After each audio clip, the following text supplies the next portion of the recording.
Hello my cuties, welcome back to channel SS kids TV.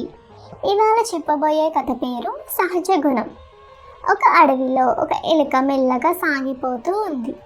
ఇంతలో దానికి ఒక పిల్లి ఎదురొచ్చింది. నాకు చాలా ఆకలిగా ఉంది, నిన్ను తినేస్తాను అంది పిల్లి. అందుకు ఆ ఎలుక, నువ్వు నన్ను తినకుండా వదిలేసావంటే నేను తిరిగి వచ్చేటప్పుడు నీకు ఒక బంగారు కంకణం ఇస్తాను అంది. బంగారు కంకణం అనగానే పిల్లికి ఆశ కలిగింది. సరే అలాగే వెళ్ళు అంది. ఎలుక వెళ్ళిపోయింది. పిల్లికి ఒక కుక్క ఎదురొచ్చింది. నన్ను తినకుండా వదిలేస్తే ఎలుక నాకు ఇచ్చే బంగారు కంకణం నీకు ఇచ్చేస్తా అంది పిల్లి.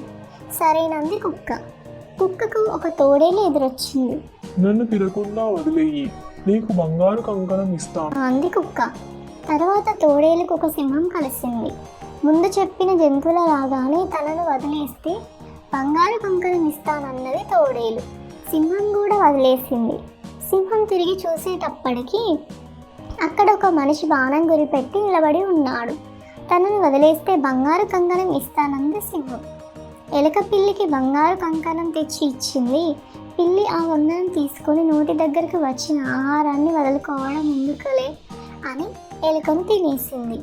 కుక్క పిల్లి దగ్గర కంకణం తీసుకొని దాన్ని చంపి తినేసింది.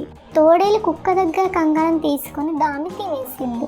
సింహం తోడేలు వద్ద కంకణం తీసుకొని దాన్ని చంపి తినేసింది. సింహం కంకణం తీసుకొచ్చి మనిషికిచ్చి, ఇప్పటి వరకు జరిగిందంతా చూసావు కదా, నేనెలాగూ నీకు ఆహారంగా ఉపయోగపడను, అందువల్ల నువ్వు ఈ కంకణం తీసుకొని నన్ను వదిలే అంది.